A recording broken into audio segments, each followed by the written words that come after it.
You will hear a number of different recordings, and you will have to answer questions on what you hear.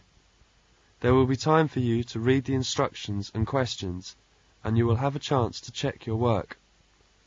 All the recordings will be played only once. The test is in 4 sections. Write all your answers in the listening question booklet. At the end of the test, you will be given 10 minutes to transfer your answers to an answer sheet. Now turn to Section 1. Section 1. You are going to hear a conversation between a student and an academic advisor. Look at questions 1 to 13.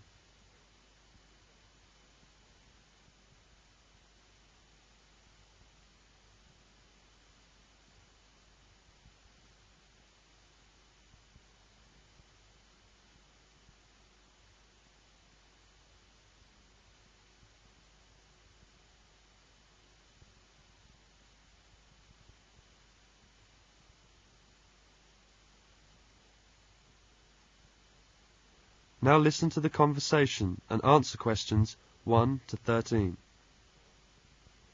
Jane Jung has an appointment with an academic advisor to discuss her plans for studying in Canada. Hello there, you must be Jane. Please come in. My name is Mrs. Dunstan. Hello, Mrs. Dunstan. Pleased to meet you. All right, now, let's see. Now, you're interested in attending university in Canada, is that right? Yes, and I have a lot of questions to ask you. Okay, but before I begin to answer your questions, I need to ask you a few questions first. Now, your major is... Engineering. Mechanical engineering. Right, and where did you graduate? I graduated from the Beijing Institute of Machinery in July 1998. I completed my bachelor's degree. Okay, now, I'm assuming you'll want to continue studying in that field, am I right? Actually, I'd prefer to do an MBA if possible. But if I have no other choice, then I'll continue in mechanical engineering. Okay, now, are you familiar with the requirements for an MBA degree? Yes, I think I need to do well on the GMAT, and I'll definitely need the TOEFL or IELTS, right?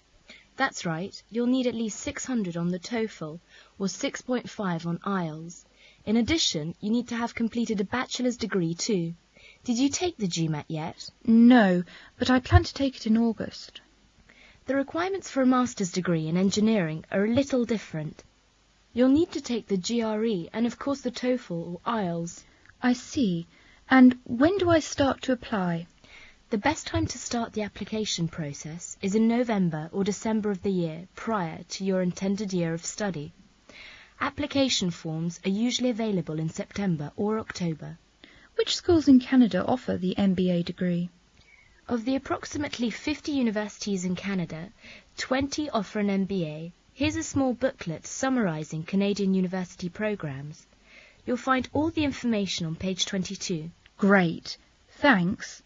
And how about tuition and scholarships?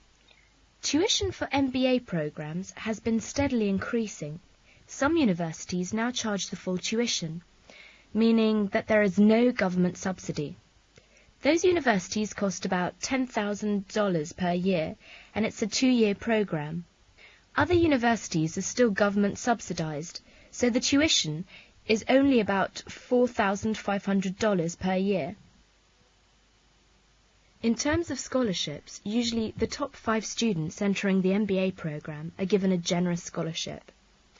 All other students have to pay the full fees. International students have to pay the full tuition. That's $10,000 per year. Oh. Is it very difficult to get into an MBA program?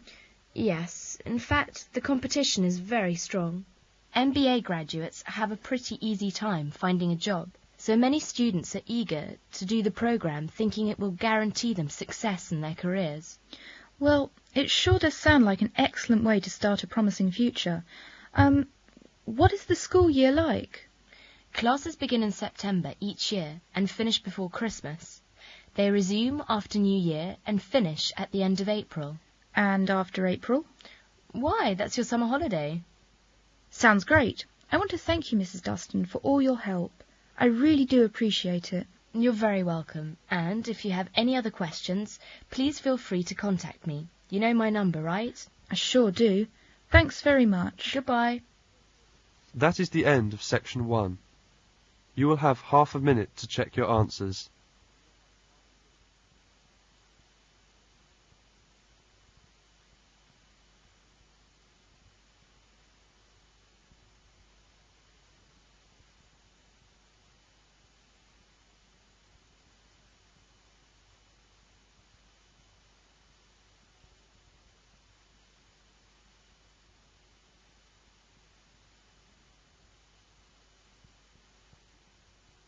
Now turn to section 2. Section 2. Jane wants to know more about Canada, so she attends a lecture about Canada's education system. Read the statements and indicate whether the following statements are true or false by writing T for true and F for false. Look at questions 18 to 22.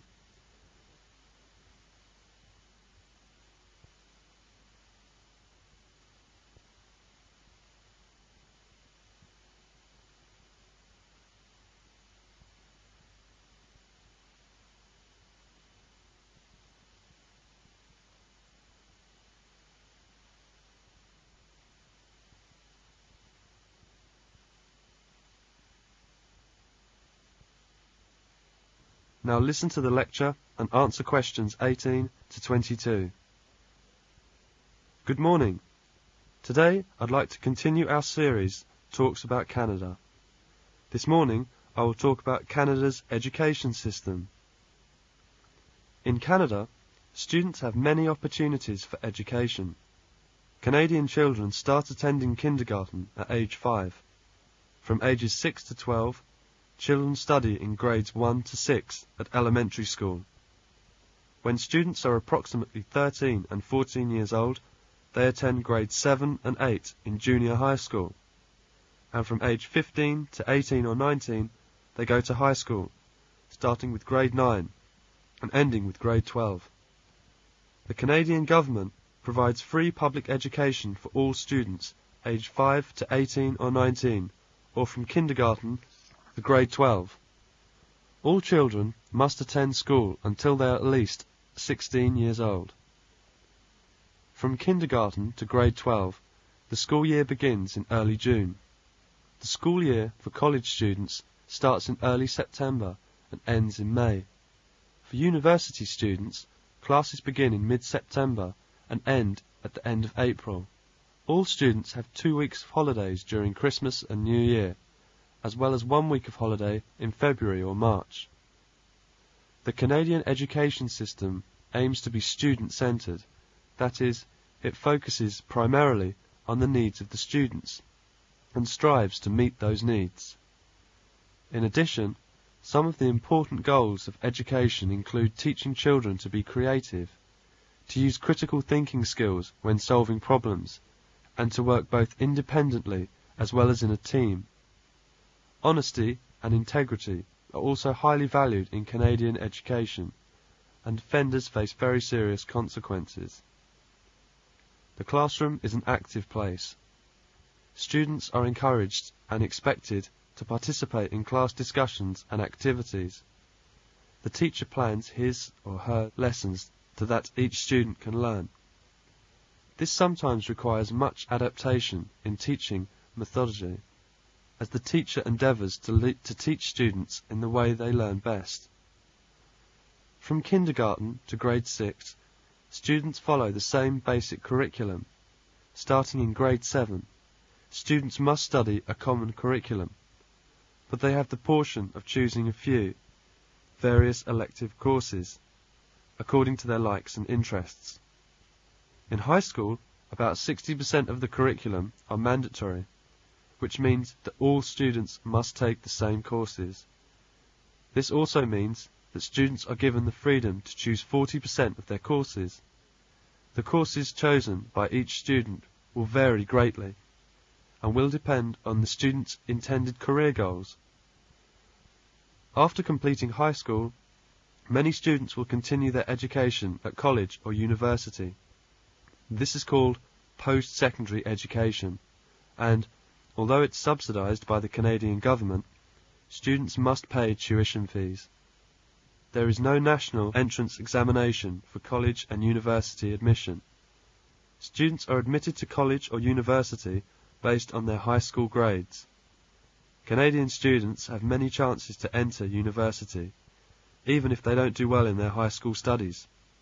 For example, a student who does not finish grade 12 can still be admitted to university as a mature student when they are at least 23 years old or older. And a student whose high school grades are too low for university can first attend college and then apply later on for university entrance. In Canada, colleges are very different academic institutions than universities. At college, students take job-related courses. They receive a diploma after 2 or 3 years of study, and they learn very practical skills. At university, students take a broad range of courses. They receive a bachelor's degree after 4 years of study, and they learn theoretical knowledge and new ways of thinking. Canada's focus on student-centred education means that students can change their major as well as transfer to a different college or university if they want to. In fact, it is pretty much expected that most students will change their major at least once during their post-secondary education. That's the end of section 2. Now you will have half a minute to check your answers.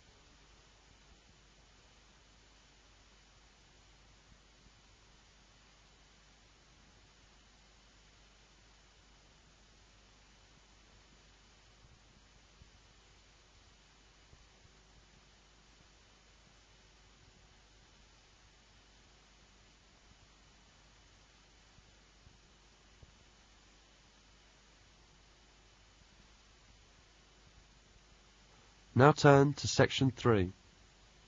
Section 3. You will hear a job interview.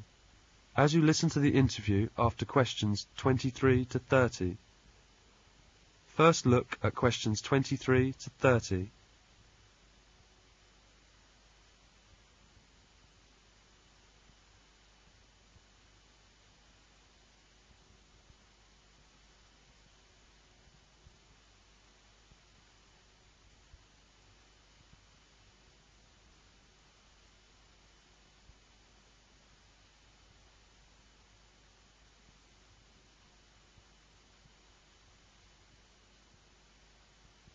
Now listen to the interview and answer questions 23 to 30.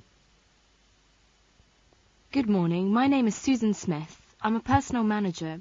You're Tom Swain from England. Is that right? Yes. I saw the advertisement about the job in yesterday's newspaper. Well, Mr. Swain, I'd like to talk about your personality. You know, the right personality is essential for the job, and we'll give you some psychological tests later on. Perhaps you would like to tell me a little about yourself. Certainly. What would you like to know? Well, you know, human relations are going to be particularly important in this job. Tell me, do you get on well with people? Very well indeed. I'm never short of friends. Good.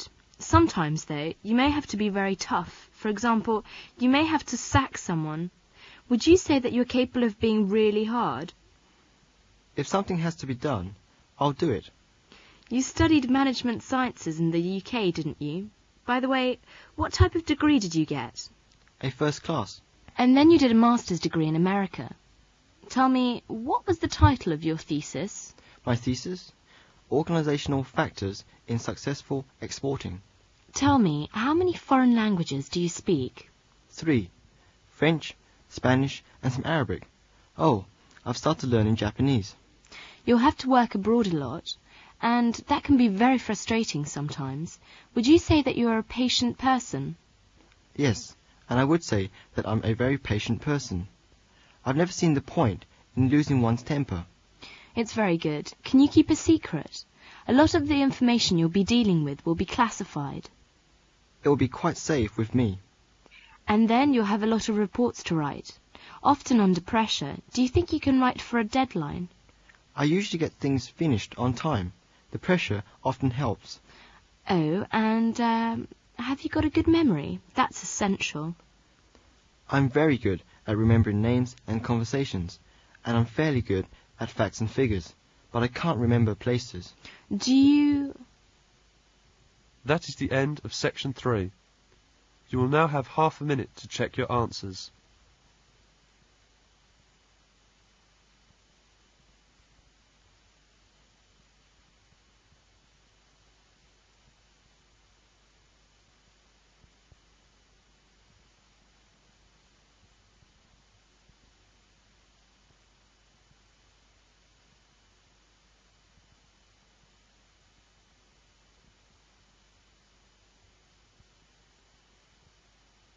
Now turn to section 4. Section 4. You are going to listen to a lecture about animals. Look at questions 31 to 42.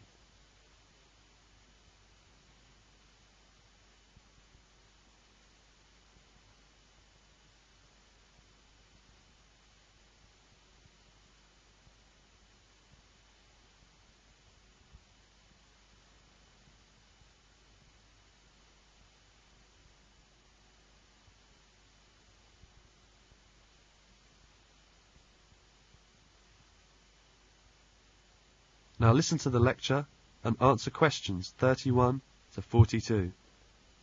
In our world of living things, we have plants, animals, and people. Plants belong to a group called the plant kingdom, while animals and people belong to the animal kingdom.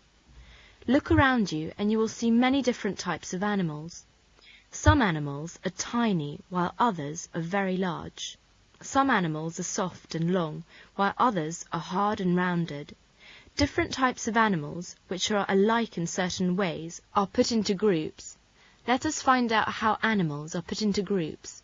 We can put animals into groups by studying their behavior. We want to know how their bodies work, how they live, how they produce their young, how they find their food, what they eat, how long they live, and so on. We also have to examine the different parts of their bodies. When we examine them, here are a few questions we must ask ourselves. Do they have scales, feathers, or fur on their bodies? How many legs do they have? How many wings are there? Are there fins? But the first and most important question is, do the animals have backbones or not? All animals with backbones are put into one big group called vertebrates. All animals without backbones go into another group called invertebrates. Invertebrates are animals which do not have backbones or other bones inside their bodies. Some have soft bodies and some have hard coverings which protect their bodies. Vertebrates are animals with backbones and bones inside their bodies. The bones help to support their bodies. There are 5 main groups of vertebrates: the fish, the amphibians, the reptiles, the birds, and the mammals. Fish, amphibians, and reptiles are known as cold-blooded vertebrates. The blood of a warm-blooded vertebrate remains around the same temperature both on warm and cold days. Fish live in water and have fins which help them to swim. The body of a fish is made up of the head, the trunk, and the tail. The tail ends in a tail fin. There are many different kinds of fish, and they are of many different shapes and colours. Some fish are long and thin, while others are flat and rounded. Most fish have bodies which are broad at the trunk region and narrow towards the head and tail. Frogs, toads, newts, and salamanders are amphibians. All amphibians have thin skins which are usually wet and slimy. They have 2 pairs of legs. The toes of most amphibians have webs of skin between them. This allows them to swim well in water. The body of a frog or a toad is made up of 2 parts, head and the trunk. There is no neck or tail. Adult newts and salamanders have tails. Frogs and toads are important to human beings as they feed on insects. Some of these insects may be harmful to us. Toads produce poison from the skin for protection. Wash your hands after touching a toad. Reptiles live mainly on land, but some live in water. They breathe through lungs and have dry, scaly skins. Reptiles which live in water come to the water surface to breathe. Reptiles lay eggs with hard shells. Lizards, snakes, and tortoises are reptiles which live mainly on land, while crocodiles, alligators and turtles live in water. The body of a reptile, such as the crocodile and lizard, is made up of the head, the trunk and the tail. Most reptiles do not have necks. Many reptiles have 4 legs with toes. Turtles and tortoises have hard shells which protect their bodies. Snakes are different from the other reptiles because their bodies are very long and they have no legs. They move by gliding along the ground. Some snakes can also swim. Birds are animals with feathers on their bodies. They have many different types of feathers. Some are small and fluffy and others are long and flat. Feathers come in many different colors. Birds have no front legs, but instead they have a pair of wings. They use their wings to fly. But some birds have wings, such as penguins and emus are small and stubby. These birds cannot fly. The body of a bird is made up of a head, a neck, a trunk and a tail. The mouth of a bird is in the form of a hard bill or beak. The shape of the bill depends on the type of food the bird eats. Some birds, such as ducks, have flat bills for sieving small bits of food from the mud. Other birds, such as eagles, have sharp, pointed bills for catching small animals and tearing fish. Birds which search for frogs and worms in the mud, such as storks and flamingos, have long, pointed bills. Most mammals live on land, but some, such as whales and dolphins, live in water. Some mammals, such as bats, have wings and can fly. Other mammals, such as moles and rabbits, burrow into the ground and live there. Mammals have hair on their bodies. Bears and dogs have very thick hair, which is called fur. Human beings have little hair on most parts of their bodies, but a lot on their heads. All mammals breathe through lungs. Even those which live in water have to come to the surface of the water to breathe. The young mammals grow in the bodies of their mothers. When they are old enough, they come out of their mothers' bodies. When they come out, they are said to be born. The mother takes care of her newborn baby and feeds it with milk which is formed in her body. When the baby is older, he takes care of himself. That's the end of section 4. You now have half a minute to check your answers.